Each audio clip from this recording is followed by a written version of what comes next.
Армысыздар, құрметті достар, бүгін сіздермен ипотекалық дәрігер Рүстем менің YouTube каналыма қош келдіңіздер. Каналға міндетті түрде тіркеліңіздер, пропискаға отырыңыздар, достарыңызбен бөлісіңіздер. Бүгін ауқымды тақырыптардың бірі зейнеткерлер, яғни пенсионерлер табыс қалай растайды, қандай құжаттар жинайды, жастары нешеде болу керек деген сияқты сұрақтардың барлығына жауап беретін боламын.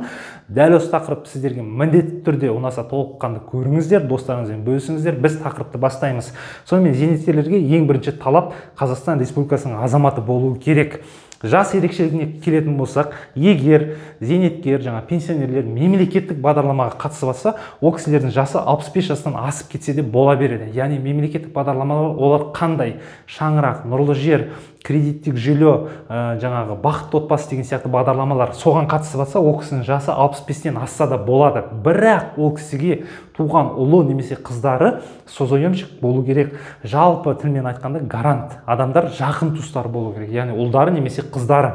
Енді зейнеткер нарықтық бағдарламаға қатысып жатса, яғни рыночный программа дейді, олар ұмай ипотекасы, корпоративный ипотекасы, өз үйім 50-50 мен алам десе, ол кісілердің жасы 65 жасқа толмаған болу керек, яғни 64 жаста болу керек. Өйткені 70 жасында ипотеканы жауып болуы керек. Міне, талаптары осындай жас ерекшеліктеріне байланысты мұқият тыңдап алыңыздар, достар. Сонымен, қандай құжаттар жинайды? Яғни төлем қабілетін растау үшін зейнеткерлер қандай құжаттар жинайды?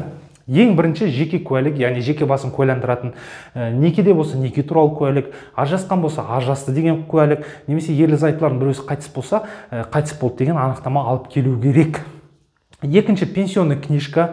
Әр адамда әртүрлі пенсионный книжка болады. Біреу көп балалы ана ретінде шығады, біреу жас ерекшелігіне байланысты пенсияға шығады, біреу МВД сотруднигі ретінде, біреу әскери қызметкер ретінде, біреуде қызыл книжка, біреуде көк книжка, міндетті түрде пенсионный книжка болу керек.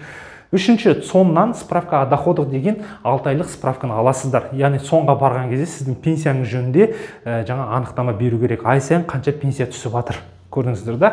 Төртінші құжат, яғни дәл сол сіздің пенсияңыз қандай банктың картчетына түсіп жатыр, сол банктың картчетынан үзінді, яғни выписка алып келулеріңіз керек соңғы 6 айдықын. Міне көрдіңіздер, пенсионерлер. Енді мынандай пенсионерлер болады, жұмыс істейтін пенсионерлер. Пенсия алады және қосымша тағы да жұмыс жасайтын азаматтар бар.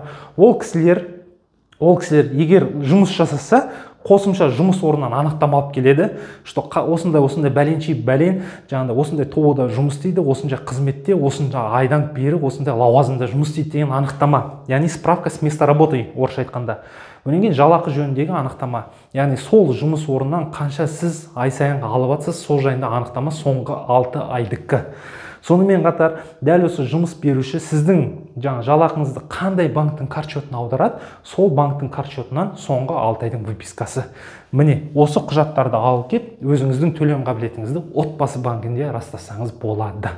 Расходтарға келетін болсақ, әрине ол бағдарламаға байланысты. Сіз қандай бағдарлама қатысып жатсыз, соған байланысты. Бақытты отбасы болса 5 МРП алып тастайды, шығынға, шаңырақ болса 10 МРП шығынға, нарықтық бағдарлама болса регионға байланысты. Үлкен қала, Алматы, Астана, Атырау, Ақтау, Шымкент қалаларында 15 МРП, басқа өңірлерде 10 МРП-ден. Кредиттер болса кредиттер шығынға кетеді, кредитный карта болса кредитный карталар, несие болса несие, ол шығынға алынады. Міне, құрметті достар, пенсионерлер, өздеріңіздің осылай құжаттарыңызды жинап кеп, отбасы банкінен займ рәсімдеуге болады. Сіздердің доходтарыңыз жетпей жатса, сіздерге 2 адам созоемшік болады. Бүгінгі тақырып осы, қолданыңыздар. Пенсионерлер, ата-аналар, әжелерге бөлісіңіздер, немерелеріне үй алып беремін деп жүрген қаншама ата-әжелер бар, соларға таратыңыздар. Менің каналыма жазыңыздар, пропискаға отырыңыздар, тақырып ұнаса лайктарыңызды аямаңыздар. Келесі бағдарламада, келесі видеода кездескенше сау, саламат болыңыздар.